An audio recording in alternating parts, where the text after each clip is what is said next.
자, 오늘은 좀 흥미로운 얘기를 해볼까 하는데요. 지금으로부터 한 230여 년 전으로 거슬러 올라갑니다. 시 한 편 때문에 글쎄 막강한 권력을 가진 사람이 자리에서 쫓겨나는 일이 있었어요. 예술 작품 하나가 어떻게 현실을 이렇게 뒤흔들 수 있었을까요?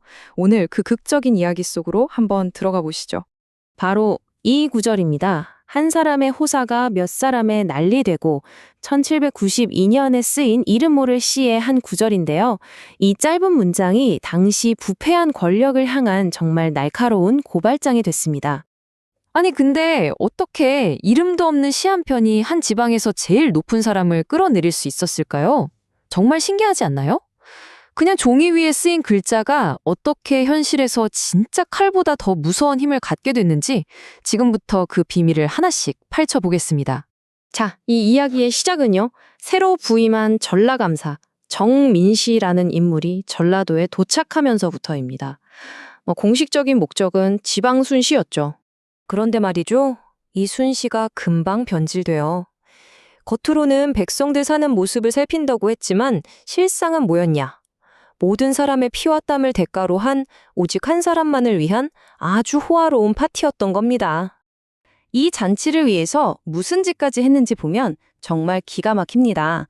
잔치 장소를 만들겠다고 강을 막아버리고요. 산을 깎아서 새 길을 냅니다. 근데 더 심각한 건 길을 내는데 방해가 된다고 백성들의 무덤까지 파헤졌다는 거예요. 말 다 했죠. 이건 그냥 잔치가 아니었습니다. 광기였죠. 바로 이런 불의에 맞서서 목소리 하나가 터져 나옵니다. 이름 없는 누군가가 쓴 글이 관찰사에 대한 아주 상세하고 신랄한 고발장이 된 거죠. 그 저항의 무기가 뭐였냐면 바로 가사라는 형식의 시였습니다. 가사는 아시다시피 굉장히 길고 서사적이잖아요. 그러니까 이야기를 쭉 풀어나가면서 사회를 비판하기에 아주 딱 맞는 형식이었던 거죠. 작가는 이 가사를 통해서 관찰사가 저지른 모든 죄를 마치 법정 기록처럼 아주 꼼꼼하게 담아냈습니다. 합강정가라는 제목이 붙은 이 시는요, 처음부터 아주 대놓고 말합니다. 감사에게는 풍류요, 백성에게는 원수로다. 어때요? 관찰사의 즐거움과 백성의 고통을 정말 극명하게 대비시키고 있죠. 그리고 이 시가 더 대단한 건 여기서 멈추지 않는다는 겁니다. 그냥 관찰사 한 사람만 욕하는 게 아니에요. 그의 비위를 맞추려고 백성들의 피와 기름을 짜냈던 그 주변의 아참꾼 관리들까지 전부 고발합니다. 그러니까 이건 한 개인에 대한 공격을 넘어서 썩어 빠진 시스템 전체를 향한 비판이었던 거죠. 자, 그럼 시에서 말하는 그 재앙이라는 게 구체적으로 어떤 모습이었을까요? 이 부패가 평범한 사람들의 삶을 어떻게 망가뜨렸는지 시는 정말 생생하게 그려내고 있습니다. 예를 들어 이런 구절이 있어요. 산을 뚫어 길 낼 때 민과 무덤 옮겼구나. 이게 그냥 길을 냈다는 말이 아니죠. 조상을 섬기는 걸 무엇보다 중요하게 여겼던 시대에 무덤을 파헤쳤다는 건 정말 상상할 수 없는 모욕이고 잔인한 짓이었습니다. 또 이런 구절도 나옵니다. 사방 북은 심리하네, 닭과 개가 멸종하네. 이게 뭘 의미하겠어요? 관찰사와 그 일행을 먹여 살리느라 그 주변 심리 안에 있는 닭이랑 개까지 시가 마를 정도로 모든 걸 빼앗아 갔다는 뜻입니다. 그 규모가 정말 어마어마했죠. 그리고 시는 이렇게 거대한 풍경에서 아주 작은 개인의 비극으로 초점을 옮깁니다. 텅 빈 부엌에서 우는 안악, 그릇은 누구에게 빌리고, 먹을 건 다 빼앗기고 밥그릇마저 없어서 옆집에 빌리러 가야 하는 말 그대로 아무것도 남지 않은 한 가족의 절망을 보여주는 거죠. 결국 이 잔치의 대가는 모두가 치러야 했습니다. 돈 좀 있는 집은 돈으로, 가난한 집은 마지막 남은 식량과 그릇, 심지어 몸으로 때워야 했어요.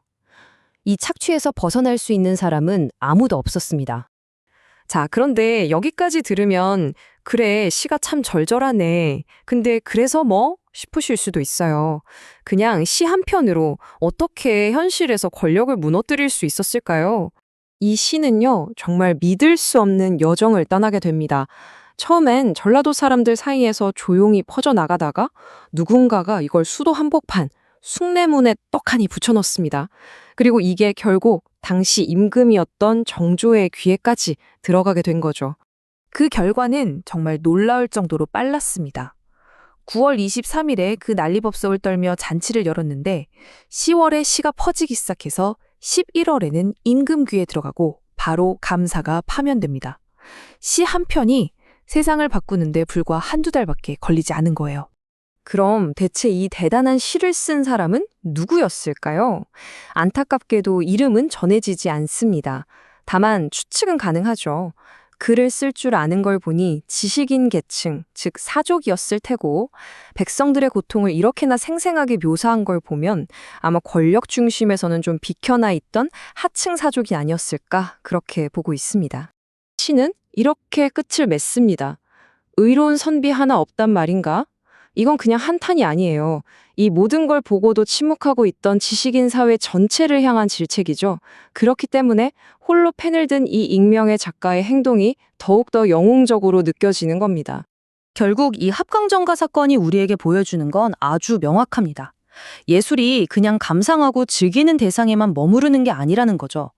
때로는 사회의 부조리에 맞서는 가장 날카로운 무기가 될 수 있고 부패한 권력의 심장을 정확히 겨눌 수 있다는 강력한 증거입니다. 이 230년 전의 이야기는 오늘날 우리에게도 여전히 유효한 질문을 던집니다. 과연 무엇이 예술의 세상을 바꿀 힘을 부여하는 걸까요? 정의를 위한 싸움에서 창작이라는 행위가 할 수 있는 역할은 과연 어디까지일까요?